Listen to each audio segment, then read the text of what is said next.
In this lecture, we're continuing our discussion of the selection control structure. Here are the module learning objectives for the module. Last time, we talked about the different variations of the if statement we could use to make decisions in our program. This time we're going to look at another C# statement we can use to implement the selection control structure in C#.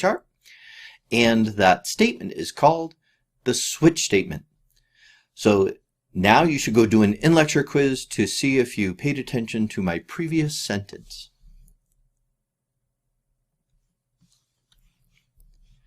I have already built a project that demonstrates the switch statement, although it doesn't really do any of the demonstration stuff yet. If I control F5, do you want the shiny thing? Yes, no, H, whatever. Press any key. So this is exactly as before. This is exactly as before. This is the part that we're going to do slightly differently. So the new statement we're looking at is the switch statement. And the way the switch statement works is we type the word switch, which is a keyword. And then in parentheses, we put the name of the variable or an expression if we choose to that we want to switch on, basically, that we want to evaluate its value and take appropriate action. So before we had answer as a key portion of our Boolean expressions, and it turns out that answer is exactly the variable that we want to switch on here. The syntax is a little different, well, maybe a lot different from the if statement. So for the different values that the answer variable can have, we add cases. So we have case, lowercase y. I'm going to compare this to y, and I'm going to print that message that we used before that I probably won't remember verbatim, but will remember close enough. You have the shiny thing. Now, it feels like we should be all the way done here, but we're not quite, because as you can see, we're getting an error message. And that error message says we can't fall through from this case to other cases. Other programming languages let you do that, and sometimes that's really useful, and other times it leads to horrible bugs that take hours and hours to find. So C# doesn't let us do it. So at the end of every case we do, we're going to type the word break. When we do that, that compilation error goes away. And now we have a form that will behave exactly like our first if statement worked last time. When I control F5, if I say lowercase yes, I have the shiny thing. If I say H, nothing. And sadly, if I say uppercase Y, I still get nothing. So it turns out that we can list multiple cases, multiple values for the answer variable in this particular case, that will do this stuff here.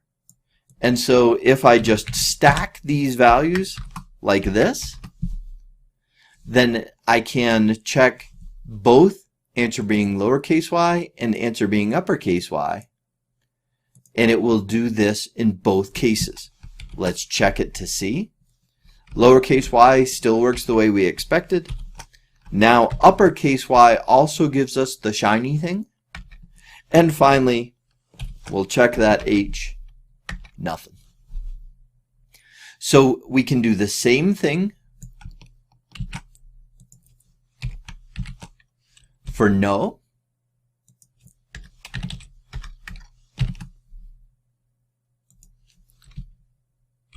where we don't have the shiny thing. And I pressed F5 by mistake, so it flashes right away. Let's try that again. Lowercase n, don't have the shiny thing. Uppercase n, don't have the shiny thing. Still showing you that y works in both cases. And of course, H still doesn't give us anything. Now, so this sort of works in a similar way to the if, else thing, where it figures out which of these things matches, if you will, and does the appropriate stuff inside. I'll point out that I cannot down here decide, oh, I want to do another thing with lowercase y, because that has already been included. We've already used that value in a case, so we can't use it again. You might wonder, though, how we can go about doing that "you're a noob" message, because we sure don't want to have to say case A, case uppercase A, case B, all the other possible characters that are not Y or N. What we really want is something that corresponds to the else in our if statement. And luckily, we get such a thing in the switch statement. We type the word default, which really means if none of these other things match, then do this instead. And here's where we can do our noob message.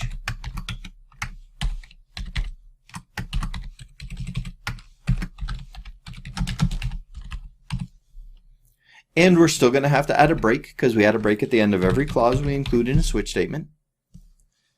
And now when I control F5, I'll still check Y, I'll still check N, and I'll try H, where I get my noob message. So, you might wonder why we care. If we already have this if, else structure, why would we want a switch statement instead? And it turns out that I covered it here because it's sort of the other statement we use for selection in C#. We find it to be most useful in our game development when we're using something called an enumeration. An enumeration is basically a data type that has specific values. Don't worry, we'll look at enumerations and see how they all work, so no worries that we haven't talked about it yet. But we'll discover that when we're using an enumeration, we find that switch statements tend to seem a little more intuitive as we implement them. I'm going to have you, if you do the optional lab, I'm going to have you do some practice with both if statements and switch statements, because they're both useful tools for selection, and you'll pick the most appropriate one as you continue on with your programming. So next time, we will start talking, what we've talked about, two different C# statements. Next time, we'll show using selection in actual game situations.